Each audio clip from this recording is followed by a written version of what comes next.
Hello everybody, welcome to this introduction to energy stock. In this presentation I would like to give you an overview of the things that we're doing and why we are doing it, and about the future of energy storage.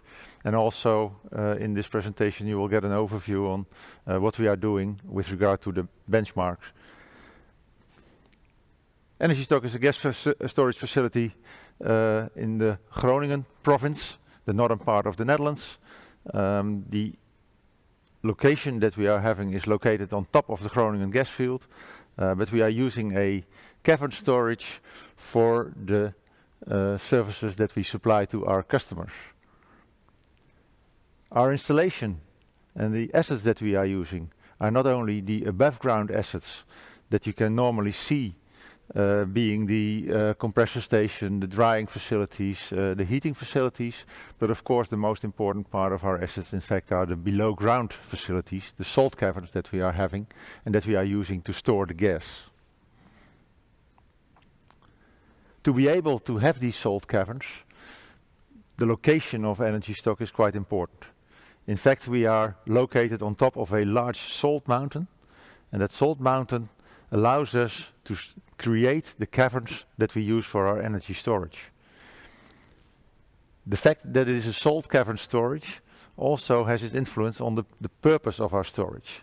In fact, if you look at the gas storage facilities, you can divide them into two main groups of storages. On the one hand, we have the seasonal storages, which are normally using empty gas fields for energy storage, but the energy stock storage facility is what we call a fast cycle storage facility, and that's the reason that we have it in salt caverns.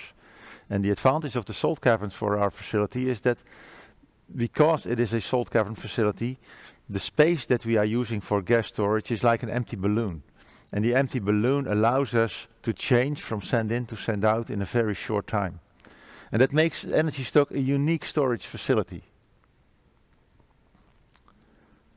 If you look at the requirement for storage in the energy market, then we see different types of storages. As I mentioned already, on the one hand we have the seasonal storage facility, on the other side we have our short and fast cycle storage facility. But if you look at the pattern of flexibility demand in gas business, then you can see a pattern like this. There's a kind of seasonal profile, and the seasonal profile is mainly supplied by the seasonal storage facilities, the empty gas fields, but there's also on top of that seasonal profile a kind of daily and weekly profile. And that weekly profile is typically the market that we as energy stock are supplying. The flexibility that's required, for instance, for supplying power stations, for supplying the flexibility to domestic customers, that's an important part of the supply that energy stock is delivering to the market.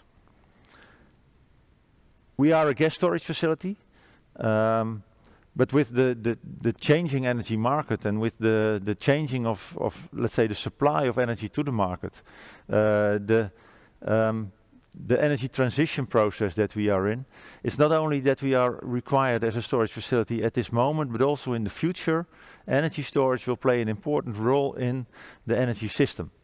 The transition from natural gas to hydrogen will certainly also demand storage. And therefore we've been running several scenarios for future energy and storage demand in the Netherlands.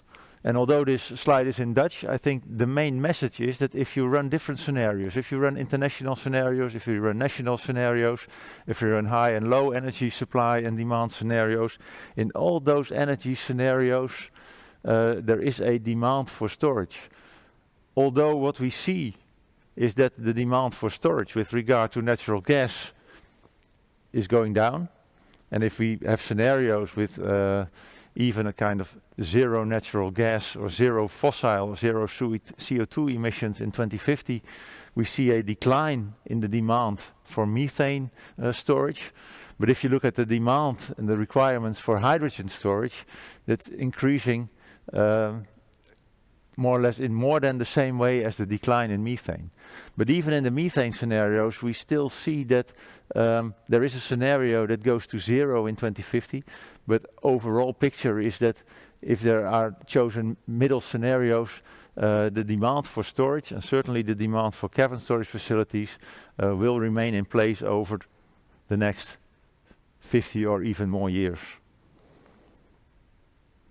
Why is storage so important? And why is cavern storage so important? We know that in the energy system of the future, storage of energy in whatever way is quite important. We know that if you're depending on renewable energy, the sun doesn't always shine, the wind doesn't always blow, and it means that if we have energy supply at one moment, we have to save part of that energy for other moments in time. And of course there are different technologies for doing that.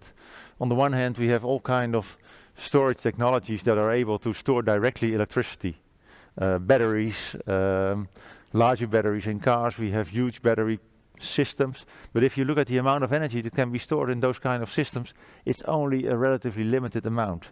Even the huge battery packages that can store a few hundred megawatt hour of electricity, it's only 15 minutes, 30 minutes of the use of a power station. If we want to have a continuous energy supply in our system, we need bigger storages. And then it's much more convenient to store energy, for instance, in the case of in the form of hydrogen. And that's part of the reason that the transition to hydrogen is so important. So a bottle of hydrogen is similar to a few battery systems. But if we are able to make the step to the hydrogen terminals, but certainly to the hydrogen storage in salt caverns, then we're not talking anymore about the megawatt hours of storage, we're talking about gigawatt hours of storage, and that's the amount of energy that we need for our future system.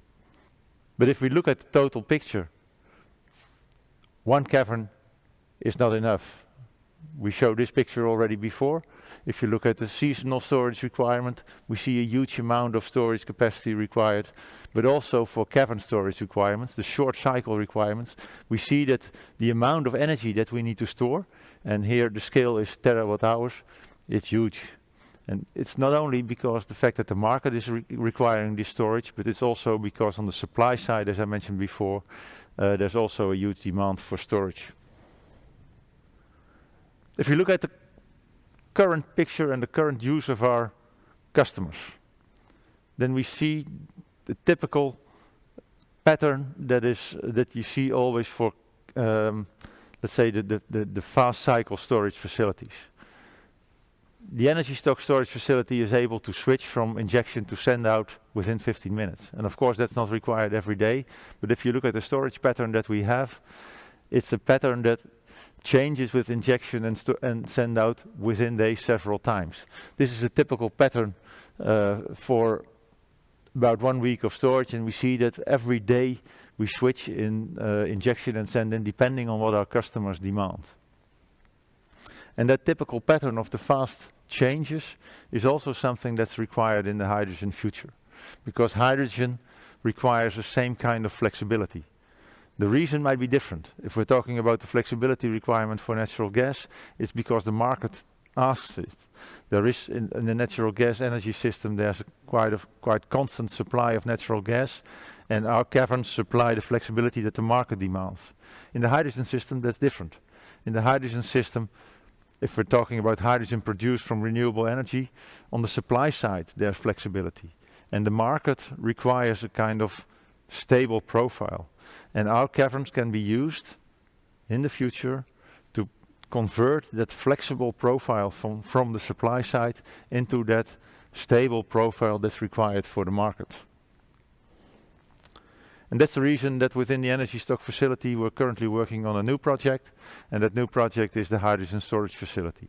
In the location that we are, the Zuidwending area, we currently have 6 caverns available for natural gas storage, but we will add another 4 caverns for hydrogen. And to be able to use those caverns, we will build a new installation, similar to the existing installation on the north side of our installation. And this picture shows more or less how that will look like. It also gives a view of the size of the caverns. Caverns will be of a size of about 1 million cubic meter. That's the water volume. And if you imagine the size of such a cavern, it's about 300 meters high, 60, 70 meters in diameter. And to make that, let's say, give a view on how big it is, it's comparable to the Eiffel Tower that we know in Paris. Another thing that I would like to show is how is energy stock organized? If you look at it from a perspective from how can we serve our customers in the best way, we need to be an efficient operator. And to be an efficient operator as a small company, we cannot do everything on our own. And as energy stock, we have the advantage that we have Gasunie as our 100% shareholder. And Gasunie is a company that has all the knowledge in place to supply us the services. And that means that the way we are organized is in such a way that, of course, things that we cannot get from Gasunie itself, we get from outside. But all the other services that we need, operations, asset management, and all the other issues that are important to run such a business, are being supplied by Gasunie to energy stock.